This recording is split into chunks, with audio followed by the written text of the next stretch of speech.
Chers amis, chers frères et sœurs, chers camarades, nous sommes aujourd'hui rassemblés, encore une fois, après 8 mois de guerre génocidaire contre le peuple palestinien. Nous avons remporté des victoires importantes grâce à la détermination et au courage du peuple palestinien qui, à Gaza, mène une lutte, une résistance extraordinaire contre l'armée coloniale. Tant qu'ils tiennent bon, nous tenons bon. Tant qu'ils restent debout, nous restons debout. Tant que la résistance palestinienne, notre résistance est vivante, vibrante. Tant que le peuple palestinien est uni, nous sommes unis. Et c'est aujourd'hui une belle démonstration d'unité, encore une fois, qui nous est offerte par l'Alliance d'Urgence Palestine et du collectif national, par cette alliance des organisations associatives, politiques et syndicales, de ces mouvements et de toutes ces citoyennes et citoyens qui, quelles que soient leurs origines, leur culture, leurs opinions, convergent aujourd'hui sous le drapeau de la résistance, le drapeau de la Palestine. Comme ça a été dit, je sors tout juste d'une garde à vue. 50 lycéens étaient aussi gardés à vue ces dernières 48 heures.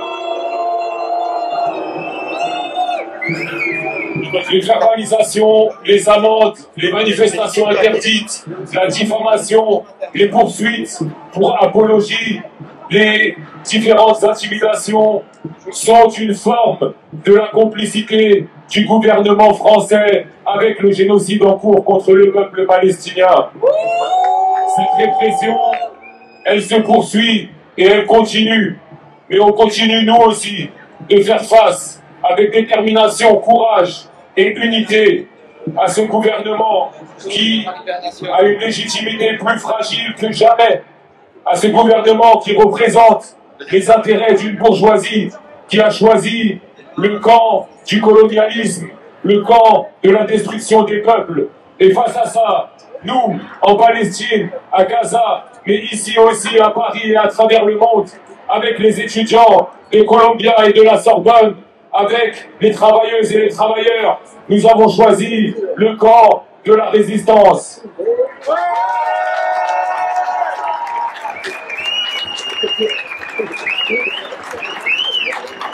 On a beaucoup salué le soulèvement des étudiants et des étudiantes qui sont sortis des cadres traditionnels sans demander la permission de personne pour occuper leur campus. Et on tient à les saluer aujourd'hui. C'est ça le mot d'ordre du peuple palestinien. On sort des cadres et on laisse déborder notre colère face à l'hypocrisie, à la duplicité et à la complicité de nos gouvernements, autorisés ou pas. Nos manifestations sont légitimes parce que notre colère est légitime et nous continuerons à déborder de tous les cadres. Et j'aimerais saluer ici en particulier les travailleuses et les travailleurs qui ont commencé, elles et eux aussi, une nouvelle étape dans la mobilisation. On a enregistré à Décathlon la semaine dernière la première grève de travailleuses et de travailleurs ici en France, en solidarité avec le peuple palestinien, contre la complicité avec le génocide. Est-ce qu'il y a des travailleuses et des travailleurs ici qui aimeraient faire grève en solidarité avec le peuple palestinien?